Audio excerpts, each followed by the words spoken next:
Well, let's start off. I mean, the big news it's not. I mean, the big news, relatively speaking, in wrestling is AEW, WWE doing these empty arena shows. Um, I mean, who do you think has mastered the empty arena format better so far? Well, AEW definitely had the best show of the week, so I guess they have. And I wasn't surprised because it's funny because they're WWE has this way they do things, and it's very difficult to vary from them, and AEW doesn't. So when you're forced to adapt, it's going to be much harder for WWE to adapt. And so yeah, AEW. They thought of a lot of things. They put wrestlers in the crowd to create ambiance. They shot the ring different, and the guys also work a style that works better without a crowd. WWE's style is, when I was younger, I remember I used to watch. Somebody would told me watch WWE, and this was NWA actually. To turn the sound off, and you'll be really amazed, and you really are, because WWE.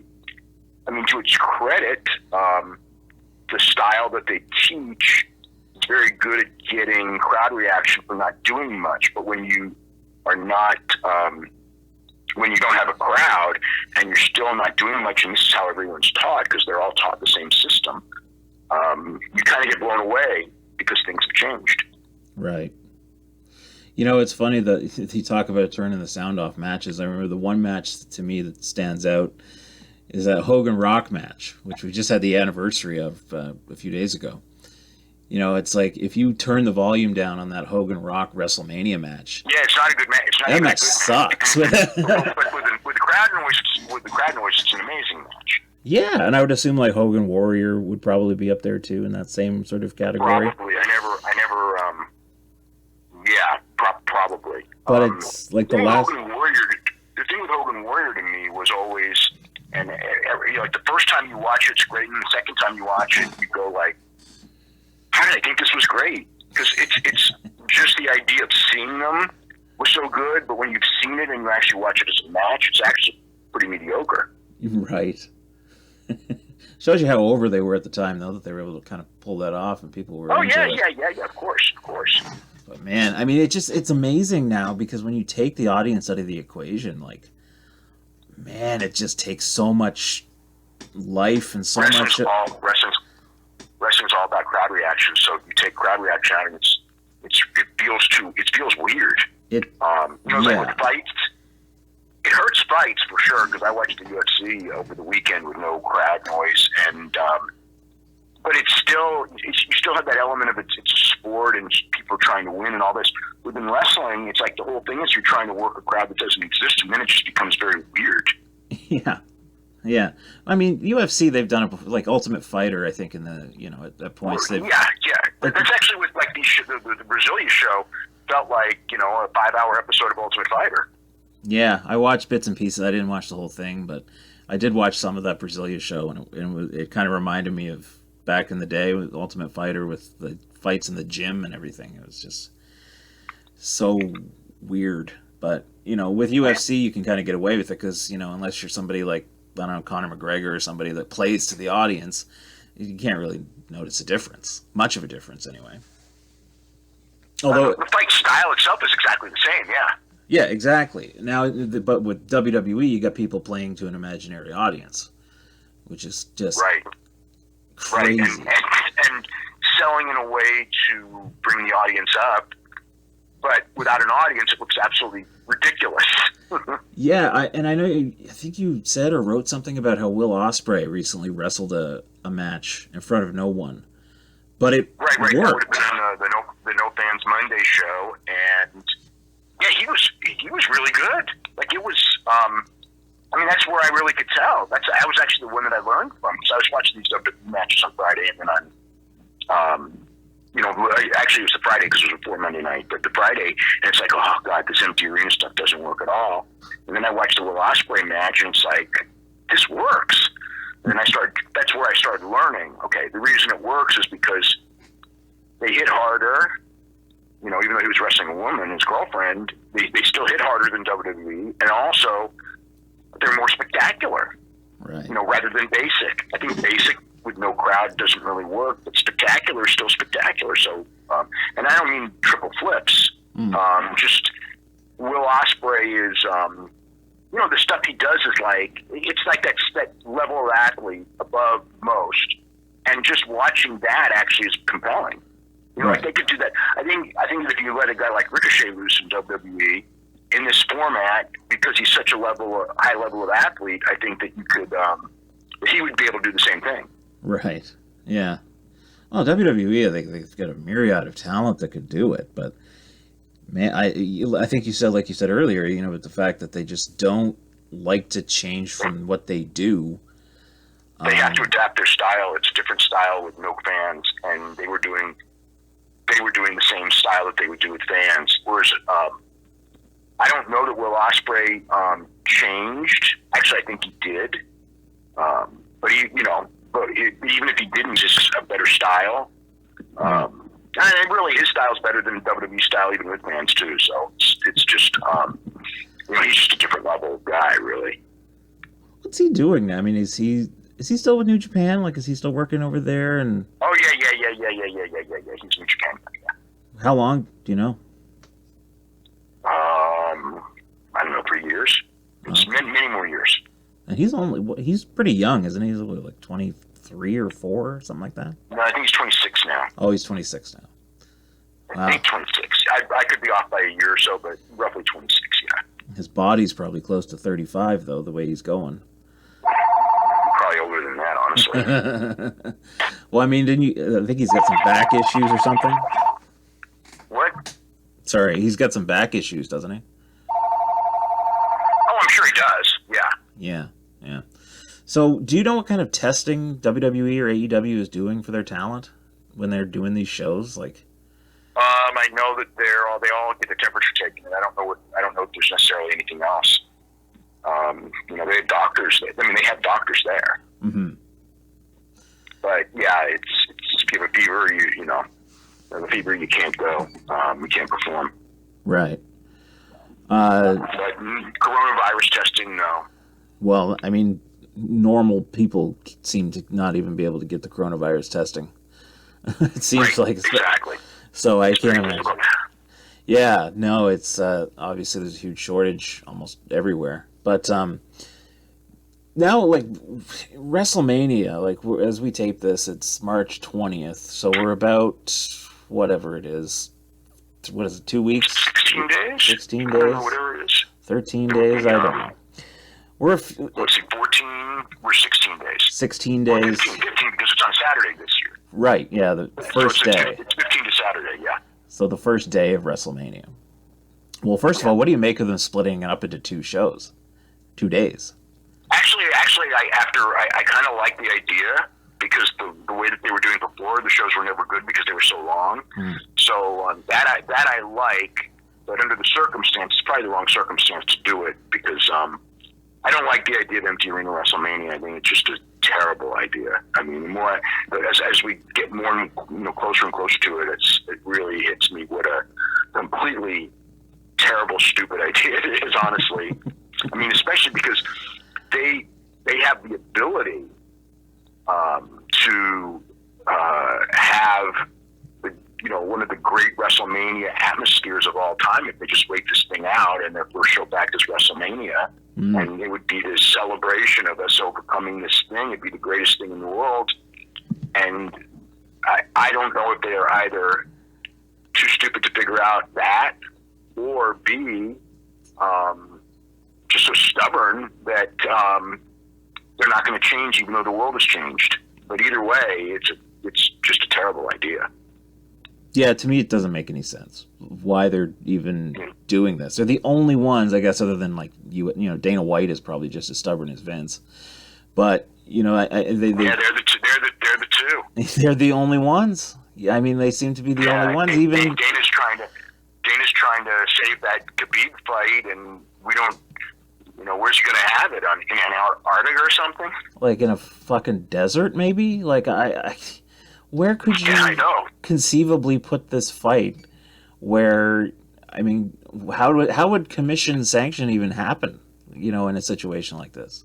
Well, there ain't going to be a commission sanction, I don't think, which would also go fly in the face of everything that they've worked for 20 years about being a regulated sport.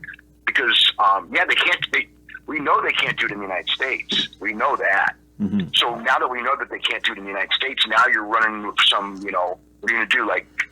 You can't go, I think cruise ships aren't allowed anymore, so you can't rent a cruise ship and go in the middle of the ocean and do it. Yeah. Like the Jericho cruise or whatever. I'm sure he'll find some place, but it's so pathetic. You know what I mean? He's grasping. And then if you do, how do you get the guys there and how do you get the guys back unless you're going to sneak in and sneak out? And, that's sleazy in its own way too. Yeah, absolutely. I just don't understand. You're right about Dana. He's worked so hard, and to his credit, he's worked extremely hard since he took over as president to really make the UFC into a legitimate sport.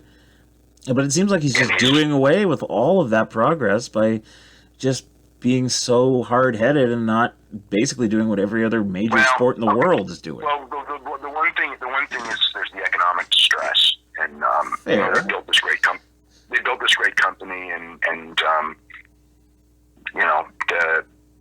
they have to make a certain amount of profit, which they would easily make in a normal year. Without this happening, they would have made it easily because of the $4 billion purchase price that the owners took out and borrowed so much on it.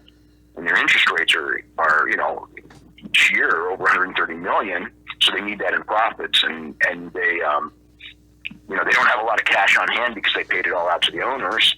Mm. So it's become, there's an economic issue here that's kind of, pressing need for money, basically. Right. Well, do you know if because, the Fed just slashed the rates to basically zero. Do you think that's going to have any effect on their interest payments? No, because they're bond payments. Oh. They're not. I don't think that because they got downgraded, which makes it worse, mm-hmm. not better. Yeah. Because of their inability to run shows right now. Right. Right. And WWE, they look like they're in pretty good shape. They've got what you said, about $500 million in cash. WWE's got $500 million in cash on hand, and they're in the best shape of anyone. And most companies, because a lot of companies depend on consumer spending. I think that them and grocery stores are about the best bets right now. Grocery stores, maybe pharmacies. Yeah, pharmacies probably. Yeah, no kidding. Yeah, well, I'm sure the pharmaceutical industry is doing okay right now. Yeah. But nevertheless, did you see Dana's quote today about media covering him? Yes, it's really sad. What is that? I read that. That's when you see a guy. It's like I feel like he's self-destructing. And I, on a personal level, even though we've had our run-ins, on a personal level, I've always been friends with Dana. Mm-hmm. I haven't dealt with him much, recently, but when they were building that company, I did all the time. And, he's a good guy, but he doesn't see the outside world. And right now, he doesn't see how people look at him. And it's kind of sad to me knowing him, because it's been like this for a couple weeks. And then today was kind of like the capper. Mm. But for a couple weeks, it was like, my friends were not, they're sports fans, and they see all these sports shut down, and they see Dana running all over, trying to run Indian reservations, and they just think he's the modern Don King and worse. And it's kind of like, God, I wish you could see how you look, but he won't, and nobody will tell him. So it's kind of that's the situation, because Dana, unfortunately for him, is judged as a sports person, whereas the wrestling people are not. So they can do anything, and people, that's just wrestling. So that's why Dana can look a lot worse than Vince McMahon or Tony Khan, right, in a situation like this. But that's what Dana wanted, right? He wanted to be a sports guy. Yeah, and he is. They're on ESPN, and they're they're not the big four sports, but they're in the Big Ten. Does this affect their deal with ESPN at all, that they can't produce live content? Yeah, I mean, if they can't produce a live show, they don't get paid, and they need to get paid. Yeah.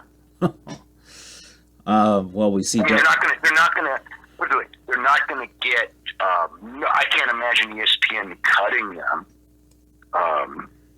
Or saying you breached your contract. That would be the worst thing in the world. I mean, I don't even imagine that's possible. But yes, it does affect them. Absolutely. Right, and that's just amazing. I don't know. It just comes off so sleazy. I saw that quote that he put out today, and I was like, man, you're going back into the dark ages with this stuff. Like, talking about people being. You're ruining your rep. This is the time when people, they either come out as leaders or they come out as sleazeballs. And you got to look and figure out which one you want to be. Where does Vince fall on that spectrum? The thing with Vince is he doesn't say anything publicly, which is smart. You don't have these silly quotes and everything like that. Vince is a guy. Vince is stubborn. I mean, I think that's how I would look at it. Vince is really stubborn right now, and he's just doing the best that he can. He's trying. He's trying, and he's. I think he completely misjudged this WrestleMania thing. Yeah. But he's trying to keep his television show fresh, and he's a TV producer first. And I don't think that, and he may not understand the big picture either. Maybe I shouldn't say that. I mean, maybe he does, but he may not either, because Vince is very much in a bubble where the whole world is wrestling, and people like that, and Dana probably is to a degree too, and people like that. It's hard for them to see the outside world and how the outside, you know what I mean? Because they're just so in their world, and in their world, all it is about, I got to produce the show, I got a routine. Every Monday I go to do Raw, every Friday I got to do SmackDown. That's what it is. And you take away, this is when I do this, and this is when I do this. And you take a guy like that out of their routine, and they just, fall to pieces. Yeah, got to go to the gym 7 times a day. Got to do this. Yeah. Exactly. Yeah. All these, look, I mean, I've got that same problem myself, but, all these bodybuilder guys just don't want to go to the gym. It's like, give up the ghost. The world, someday you'll be able to go back to the gym. And it's like, they just freaking, you can't afford to melt down over not being able to go to the gym. I could see Vince probably has a home gym though, so he'll be all right. But yeah, I mean, it's just the 2-day WrestleMania thing. What's that? Yeah. The 2-day WrestleMania thing is like, it's a good idea, because I think you're right. Like, the shows being 7 hours long is just way too long. Like, that's stupid. You shouldn't have that long of a show. And by breaking it up into 2, it kind of gives you that breathing room, which is great. But at the same time, I think you are right about the circumstances in that, taping or doing live, or they may tape. Who knows? I think it's gonna be taped. They can't afford not to, if you think about it, because who knows, what if they'll be able to get talent in on April 4th or 5th. To me, they have to tape as quick as they can. I would agree with you, and it sounds like, I know John Pollock had a report out recently that, they're thinking about taping a lot of stuff this upcoming week. And they are. I mean, they are. They're taping all the TVs between now and Tuesday, and I'm presuming they're going to tape WrestleMania Wednesday or Wednesday and Thursday, but I don't know that in there. I think that's like the big state secret. They don't want anyone knowing. But I think it's obvious that's what the case is. That would be the smart. The smart thing to do would not be to do the show. But if you the smart thing to do is not do the show. Yeah, but if you're going to do the show, it's best to get it in the can. It's best to get everything in the can now. If somehow AEW can tape on Wednesday, and I don't know how they can, because so much of their talent is in California. But maybe, I suppose they could probably do a show with just the guys that are in the area. But if they do that, they should tape. I said it before. They should tape as much as they can. Because you cannot guarantee any week. But we don't. I don't even know if there's a win. I don't know. They don't know either. I don't think. I haven't heard one way or the other on it. Other than Thursday, which is yesterday. They were still hoping to do a taping this coming Wednesday. I haven't heard anything new this morning, so I don't know. In Jacksonville again? Jacksonville, yeah. It'd be Jacksonville until this blows over, because they can't do any arenas. Right. Yeah. If I would think that if the governor of Florida did what your governor did yesterday and initiated. Then there would be no show. Then what for AEW? You got to show tapes of old stuff. They got. Look, you can show old matches from Dynamite. You've got 3-4 hour pay-per-views. That's 12 hours, and if you use commercial breaks like WWE did with the Royal Rumble, you can get 12 hours would be 6 shows. You could probably get 9 shows out of it. So it's 9 weeks. I think by 9 weeks, I sure hope by 9 weeks that we'll be able to do tapings again. I mean, WWE has an unlimited amount of time because they have 130,000 hours of yeah. or more of footage that they can put in there. AEW is more limited, but they've got enough. Like I said, they've got enough for 2 months, and then you can even edit old Dynamite stuff, and you can do some new. The other thing too with the AEW guys is and WWE's got people like this too. If they just let them think, they have guys who can do vignettes on their phones from their homes because that's what they do with BTE. So, and they know how to send them, and they know all that stuff. So the thing is, and they have people who know how to edit it and everything, so they can continue to do new personality profiles to fill time. AEW will be okay. WWE will be okay forever as far as filling the time. And then that's all you can ask for.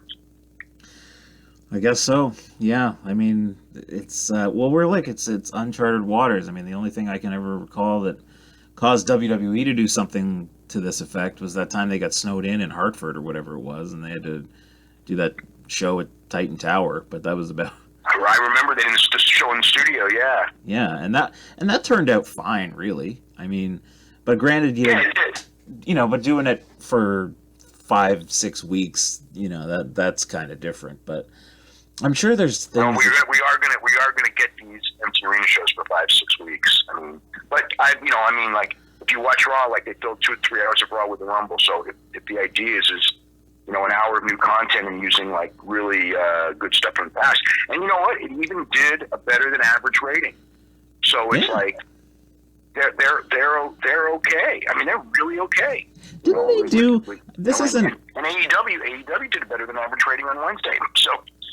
AEW did very well, actually. I was very surprised they did the number that they did. But, it's fun. WWE back in the day, if I recall, I think it was right before they moved Raw to 2 hours or something. It was when Nitro was around. I think they did like a best of SummerSlam or something like that. And it did. I missed you. I missed you. My phone got a security alert alerting me to stay inside. Okay, well, I hope you heed that warning and stay inside. I know I was going to say, with back in, I think it was in like 96 or 97, WWF at the time, they did like a best of SummerSlam special on Raw as opposed to just doing a live Raw. And I think it did like one of their better ratings. So yeah, for whatever reason, this archive stuff, nostalgia, whatever it may be, the stuff works. And especially stuff that hasn't been on TV before, so that might be, they got lots of stuff they can show. They may do real well, putting those WrestleManias on ESPN. I wouldn't be surprised if those shows do real well. Yeah, I mean, look, and there's nothing else to watch. That's the thing, and I think. Yeah, exactly. There's no sports. There's no NBA. There's no NHL. Everything, MLB. There's nothing. So, if you're looking for a sports fix of sorts, then. Why not? I mean, it kills a few hours of programming, if nothing else. And and they can even do stuff that they've done recently to help build up programs they got going on now. I mean, they could even show, Drew McIntyre winning his NXT title or something like that. As a way to put him over. They got endless footage and people who can put together packages. That's what they did on NXT. That are going to chomp a thing, which was great. Yeah. So there's so many things they can do. But they would probably. I'm not worried. I'm not worried at all about WWE's ability to fill time. That's a given. Yeah, no question. I know coming up in a few days here, Viceland, they've got the Dark Side of the Ring season 2 coming out. And you had a really good story in this week's Observer about the Chris Benoit thing. So I got to give you props for that. That was a really interesting read. Very unnerving at times. But very, very interesting nonetheless. And, that documentary is coming out in a few days. And I mean, it's a strange deal because I'm like, on one hand, it's like like anybody, I've had my fill of the Chris Benoit story over the last almost 13 years, which is unbelievable to think it's been that long. But at the same time, there's a sort of a morbid curiosity to know more. And, what's your stance on them doing one about Chris Benoit? Do you think there's more story there to tell, or has it basically... I watched it last night, believe it or not. Oh. And it was pretty compelling. Yeah. I covered that probably as close as anybody. And I mean, there was a few things, like factual things that happened. I pretty much knew all of it, but there were certain takes and things about Chris that I didn't realize, and it did help me put a few things together more clearly about Chris after the death of Eddie Guerrero. Really? I mean, I knew the basics. I was there. Chris Jericho tells a story about Chris crying on his shoulder at the funeral, and Chris, I mean, he came up to me, and I mean, Chris Jericho and Chris Benoit were very good friends. Right. And I knew Chris Benoit. I mean, I knew him since he was 19 years old, but it was a guy, it's like, I can't say I was like good friends with him. I mean, I talked with him on the phone, I don't know, 5 times in my life, you know what I mean? And if he was at a show, and I was out, like at the bar after the show, I mean, he would come to me and we would sit and talk, but it wouldn't be like, hey, the week before, hey, I'm coming to San Francisco, let's go meet. It wasn't like that at all. Mm-hmm. So I had, I mean, and I knew him to a small degree, but I mean, at that funeral, the point I was making is at that funeral, he came up to me and I mean, he was just crying uncontrollably on my shoulder. And I was, it's like, you felt it, it was just like so sad. Mm. I knew that it was horrible, but it really wasn't, I never got the gist of how bad he took it until really he died.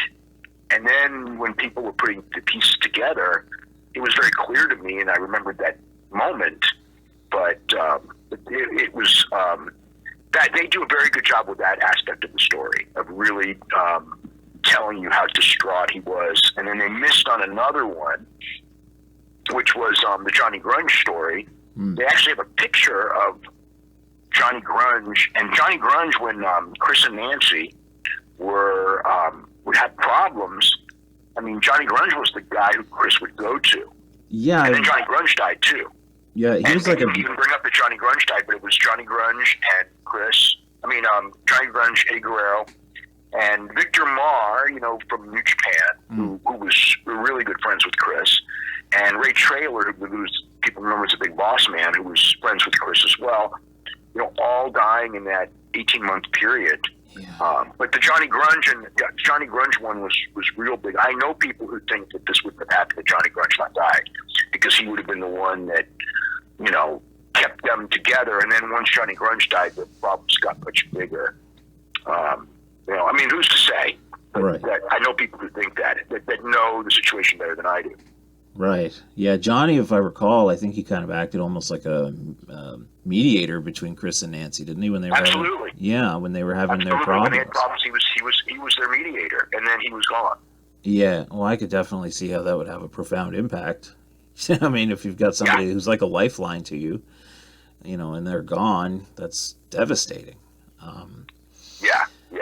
So I know that like the debate has raged now for over a decade in terms of what the thought is, what were the contributing factors to what happened with Chris. based on what you know, what do you believe are the biggest factors? I think they all are. I think that it was mass depression.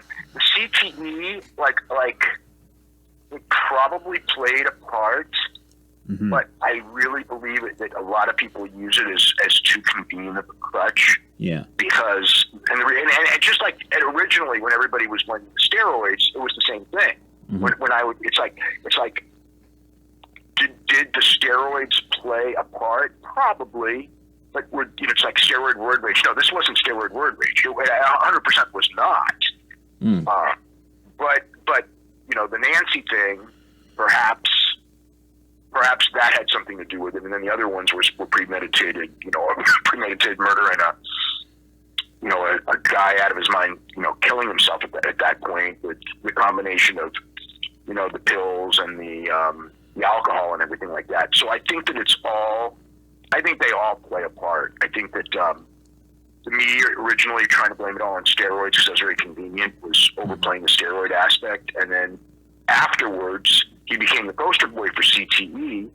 But now that we're 13 years into this CTE story, the longer we're into it, the more I think that it's more of a crutch. And the reason I say that is because we've had 13 years where we have learned that, what percentage of football players and what percentage of hockey players and what percentage of professional wrestlers and boxers and, people like, kickboxers and everything like that are going to have CTE real high. Yeah. Okay. How many have strangled their sons? Exactly. Nobody. Yeah. So, you know what I'm saying? We don't have that, I know of people who did kill family members due to roid rage, but very few. But I remember when the people who were always defending it going like, well, how come, everybody does steroids and nobody does this? And that was the thing. It's like, well, you can't just blame the steroids, but that's the same thing. There are people who want to blame just the CTE, and it's like, look at all the people with CTE and there's issues, but, killing your 7-year-old son, and then the idea is his brain wasn't gone. This guy was out there doing, until the week before his death, he was out there on a WWE schedule, which means that he had to, go to the airport, he had to fly to a city, he had to go to an arena, and sometimes he would be picked up at some, and he had his group travel ground, Scott Armstrong, that he would travel with. But he would go in the ring every single night and have to memorize all these spots, and I never once heard somebody going like, after the fact, and I would have heard it, going like, in the last 6 months, Chris was forgetting spots. So it's like there were no, it's different, but it's like people who have a lot of concussions. Okay, I know wrestlers today who have had a lot of concussions, and they do forget their spots. There's certain people who are kind of in the business known for that, and Chris was not.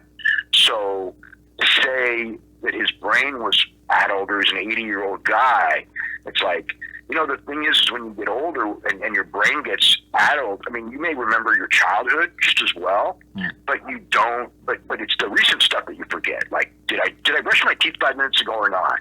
Yeah. It's people who tell you like a story, like older wrestlers. To me, one of the things that's always so sad is they'll tell me a story, and then 10 minutes later they'll tell me the same story.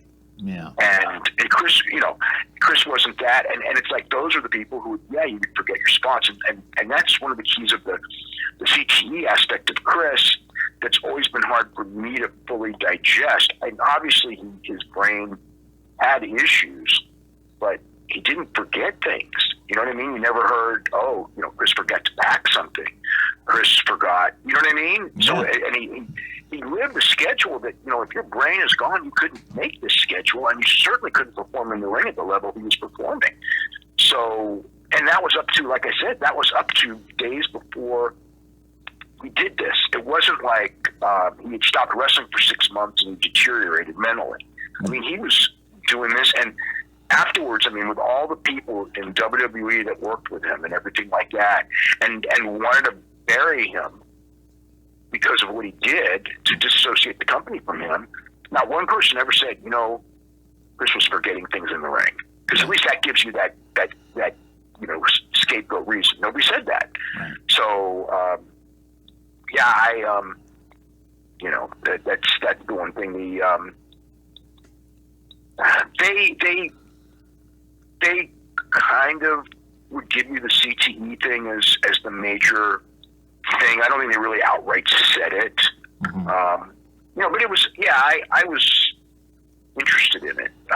It was, there's a lot of stuff that I could have added or would have added, but they talked to some good people, and got, it's very compelling 2 hours if you don't want to be depressed, because obviously, because the beginning, it's like almost like a chronology thing. When the beginning is that Chris Benoit and Eddie Guerrero pretty much were linked together, with Jericho and Chavo and Dean Malenko, who were their best buddies, and with Chavo, who was Eddie's nephew, and one of Chris's best friends, maybe Chris's best friend at the end.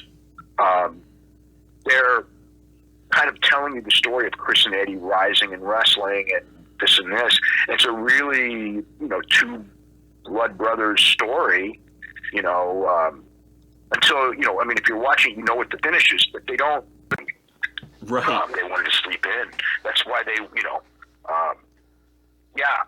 and I, even like certain things, I remember I was in Japan, and there was a tag team match, and Chris teamed with maybe Liger, Suzuki, Sasuke, and Eddie teamed with maybe Shinjiro Otani. I don't remember the exact match. I remember it being a phenomenal match. And we met for Korean barbecue after. There's me, Chris, Eddie, and I think Tony St. Clair, and may have been one or two other people. And just kind of, they blew away everyone else on the show. I mean, it wasn't even close. Nobody had half the match they did. And, it's kind of like, you guys had a great match. And they're both like, you think so? Like, you kids kidding? And then they proceeded to tell me all these reasons why the match wasn't great. And let me tell you something. That match in that year was probably one of the 15 best matches of the entire year in the entire world. That tag match, it was so incredible. And these guys are picking fault with each other. I didn't do this right, and this wasn't right. It was like, you talk about perfectionists. I mean, these guys were. That's why Eddie was so depressed at the end when his body started breaking down, because he couldn't do the kind of matches that he wanted. And and maybe that had to do with maybe Chris was Chris just turned 40, and I thought Chris was at that time still one of the best in the world, but maybe he was, he's 40 now. I mean, I'm sure at 40 you don't feel like you do at 30, especially as hard of the styles he worked his whole career, and he knows himself best. Maybe there's the depression of, my time in wrestling. That's actually brought up in the thing. Maybe there's a depression about that in Chris. I think that's actually because there definitely was with Eddie. Yeah.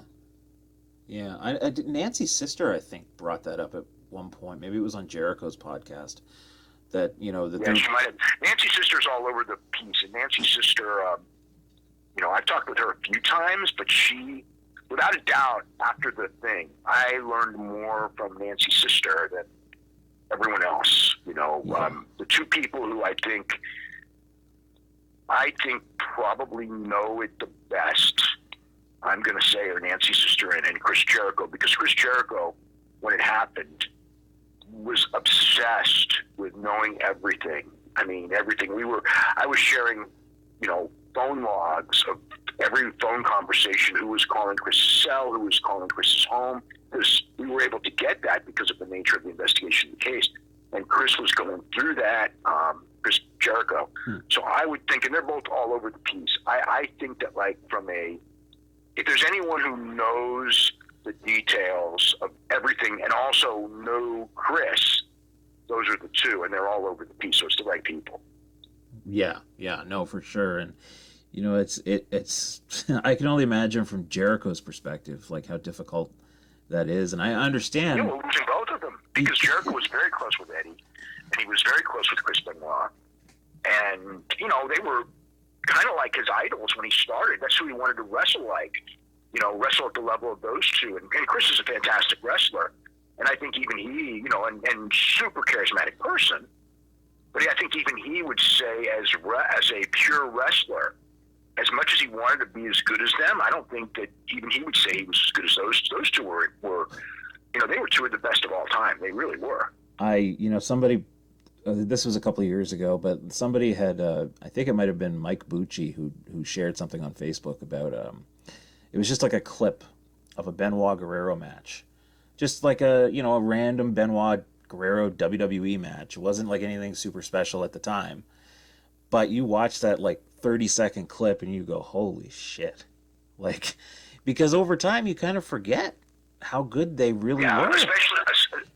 Especially with me, with Benoit. I can watch Eddie matches, and I have a pretty vivid memory of Eddie Guerrero, but with Chris Benoit, I don't, because I've blocked it for the most part. I only remember, and this would have been, I'm going to say around 2013 or maybe 2012, there was a New Japan pay-per-view, and this is when they still did intermissions on the pay-per-view, which they don't anymore. So they would do an intermission, and they were, for whatever reason, they put Wild Pegasus, which was Chris Benoit, against Liger on the pay-per-view, on the pay-per-view. And it's like I'm watching, it's the middle of the night, I'm watching live, and it's like, I've avoided Chris Benoit matches at this point for, 5-6 years. And I'm watching, I'm going like, oh my God, he's like the best in the world. Like he's, it's like it hits you really quick. You only have to watch like 90 seconds and you already know it. It's like, I know it. I mean, Chris to me was one of the most consistently great wrestlers that there ever was. But seeing it, it's kind of like you forget, kind of like on the show, on the Viceland show on Tuesday, there's a lot on Nancy, and it's like, I watched Nancy's whole career, and I have no reason to block her out of my mind, and I knew her a little bit, but it's like you watch and you just go, oh my God, like, she was like a really groundbreaking performer in a lot of ways, because she could talk and she had a great look, just great television look. Yeah. Yeah, no, Nancy was great, and it's unfortunate because of the situation she's often overlooked. But yeah. Oh, very much. Yeah. Very much.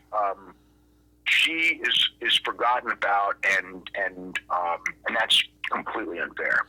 And it's unfortunate because, she'll never get that recognition because of her association with Chris. I hope that she does. Chris Jericho actually brought up, that she should be in the WWE Hall of Fame. And I would never think of it that way, and it's certainly not a must. But when he said that, it was almost like, you know what? I really would like that. If that happened, I would really like that, because you can't judge her by Chris Benoit. You know what I mean? I mean, you just can't. And she was like a groundbreaking performer in a lot of ways, and really, I think more than anything, her being erased from history is so terribly unfair. I know. Even to an extent, like if I'm WWE, I would never publicize anything Chris did, and go on the network. Oh, hey, here's some great Chris Benoit matches, and promote it, everything like that. Yeah. And I absolutely never put him in the Hall of Fame, even though he's in our Hall of Fame. But it is what it is. Mm-hmm. But that was also, he was voted on before this happened. Obviously, he would never be voted in otherwise. And we had a recall election, and people felt that he was. It happened due to reasons of insanity, just like with Vern Gagne, who murdered somebody, but, legitimately. Vern was in his 80s, wasn't he? He was legitimately senile, and Alzheimer's or whatever it is, cognitively. You can't blame him at all for that. But anyway, but at the same time, it is history. You know what I mean? Yeah. What he did, it did happen. We can't run from it. He did, main event WrestleMania, and that's whatever that means. But like, if we're going to say like the 20 greatest wrestlers of all time, bell to bell, or even the 10, and you don't have him in the debate, and you don't have him in the discussion, and the 20 if he's not on the list, it's a fake list, I guess. Yeah. No, I agree, because I've said before, and granted, my exposure to pro wrestling only goes back probably close to, well, maybe 22 years. But for me personally, Chris Benoit is the greatest in-ring wrestler I've ever seen. And I could never argue that. There's several guys I could put in there, but yeah, when I watch those clips, it's like, wow. I mean, I do remember, though, like a lot of people say Shawn Michaels was the greatest. Yeah, sure. And they were contemporaries. Chris Benoit and Shawn Michaels were contemporaries. They were about a year and a half, 2 years apart. Yeah.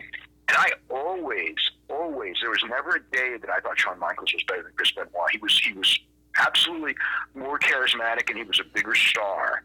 Mm-hmm. But bell-to-bell match quality, no way. No. Especially because Chris did it every night, and Shawn did it. Shawn did it. I'm not going to say Shawn only did it at WrestleMania, because that's so unfair to him. Shawn did it all the time too, but not like Chris. Chris. The only guy I could compare night after night to Chris is Ric Flair, and Chris was realistically, as far as like pure technical wrestler, Chris was much better than Ric Flair. Even though Ric Flair is one of the all-time greats, and all around maybe the all-time greatest. But just bell to bell and night after night. The guy he was like a machine. He was like a machine, like legitimately, he was like a machine. And the thing with Benoit is like, and the reason I say that about him is because I watch him wrestle. Everything looks great. Like everything looks good. Everything. He doesn't mess up anything, and nothing looks like it's overly staged or choreographed. What he does looks legit.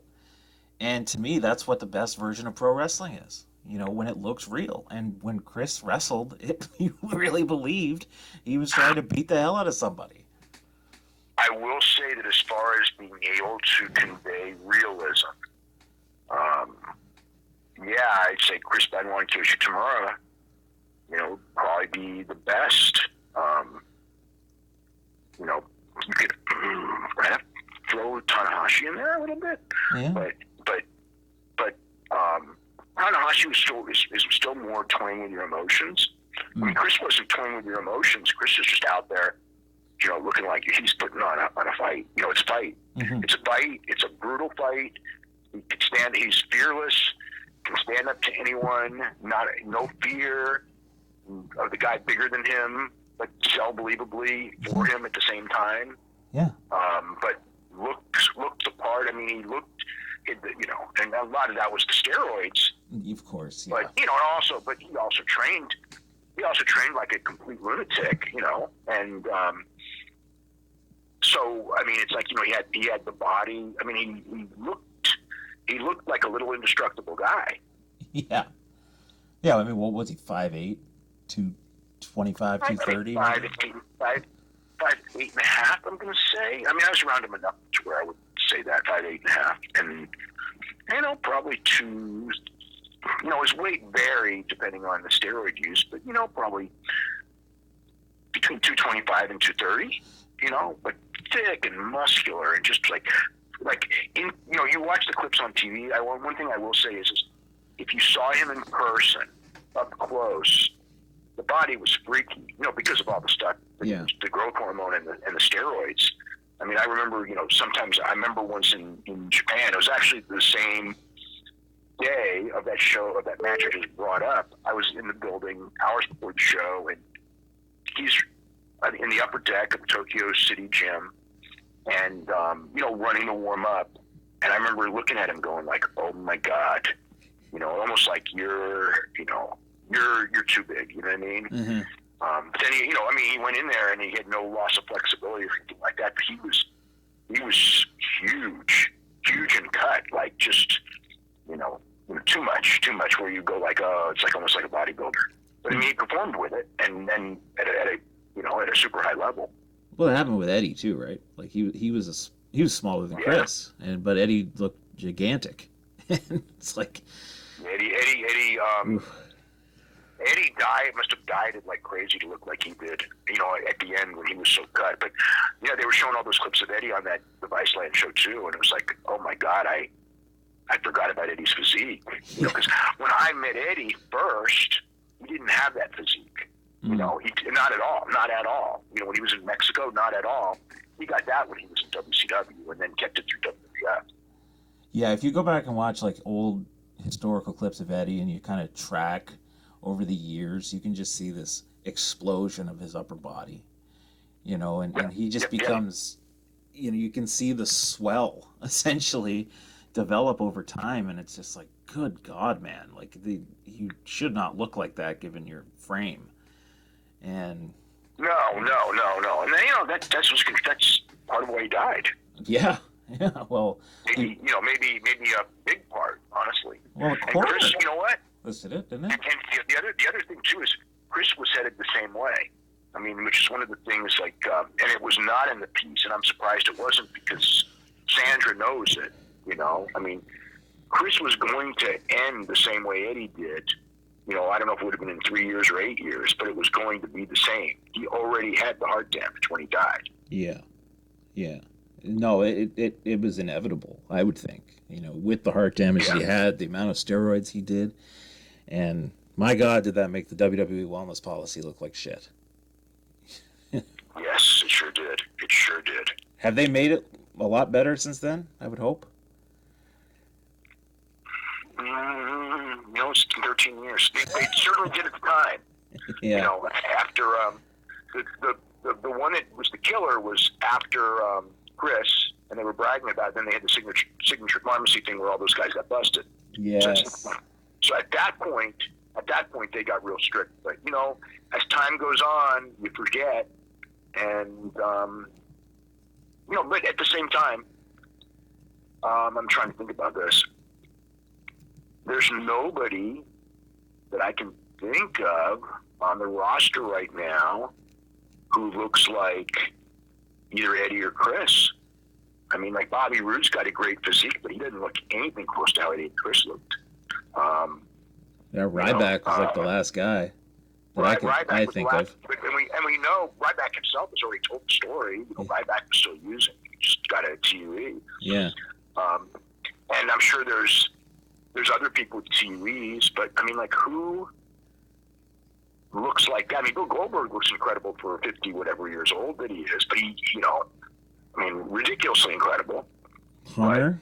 But, Hunter's another one. Just before he got hurt, but and I don't know what he looks like. Well, Hunter, yeah. He keeps himself in shape. And Hunter's 50. What? Yeah. I said he keeps himself in shape. Hunter's 50. Yeah. He's pretty freaky looking. Vince? Yeah. Well, we know about Vince. Vince is what, 74? Vince is 74. But Vince doesn't look like that anymore, I don't think. Well, probably not at his peak, no. But no. But when Vince was in his 50s. But, Vince in his 50s. But even that is ridiculous. Like, look at a guy in his 50s, he shouldn't look like that. Okay, he looked ridiculous in his 50s, without a doubt, and God knows what he was doing to do that, but he didn't look like Chris or Eddie either. That's true. He also had a bigger frame. Like, Vince is a big guy, right? So, probably... he's actually bigger than both of those two guys, yeah. So he could make it look a little more natural, I hesitate to say. Natural isn't the word I wouldn't use the word natural for any of those guys, but... Well, yeah. I don't know. I mean, we know he's not wellness tested, so God only knows. Vince isn't tested, yeah. I don't think Hunter is either. Hunter isn't either, no, because they gave the part-time. But, there's another one, part-timer loophole. That's horseshit in and of itself. I mean, we learned that with Brock, because Brock's not tested. Now, Brock's a freak, but Brock's a freak because of how big he is. Yeah. But he's not, even Brock doesn't have a physique.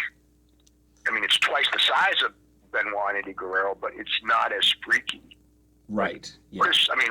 Brock Lesnar, when you are next to him, that is an enormous human being. Like, I've been around, like, 330-pound football players, that are, and strongest man guys, like say Braun Strowman type of guys, I don't know what Braun Strowman's weight is. I think it's 345, legit. They say 385.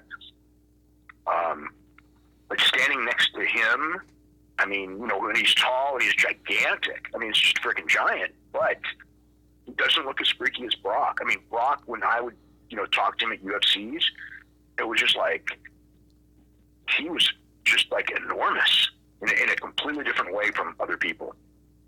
Yeah, he looks like a truck. I mean, he's just unbelievably large and just stupidly athletic, given his size. Well, yeah, that's the other thing with him is just like, that's a freak of nature, Brock Lesnar. Yeah. What did you make of John Cena's comments about him? Do you remember what John said about Brock's Rumble performance? Said it showed that Brock was one of the greatest workers of all time. Like the greatest of all time? Yeah. I can't say greatest of all time, but it was a great performance. It's fantastic, yeah.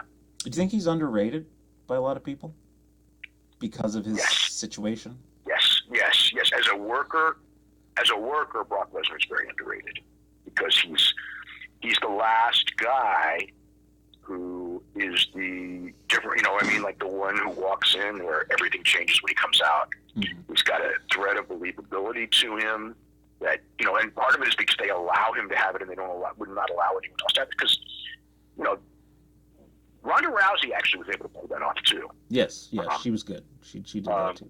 Those were the two they really were able to pull off, but other people probably could too, but they aren't allowed to. But still, that doesn't make Brock was. I think as a worker, Brock's very underrated. Well, I mean, I just thinking back to that, when he got eliminated by McIntyre, it was like shit. Like he did such a great job of putting that over. McIntyre. When and in that angle that they did a couple weeks later on Raw, McIntyre laid him out 3 times. Brock was fantastic in that angle. I mean, everyone afterwards was like, "Oh my God, what a performance by Drew!" I can tell you that was Brock. Yeah. I mean, nothing against Drew. Drew was great too, but Brock was the star of that segment. Oh, unbelievable! His facials are great. His selling, when he needs to sell for somebody, he sells for them.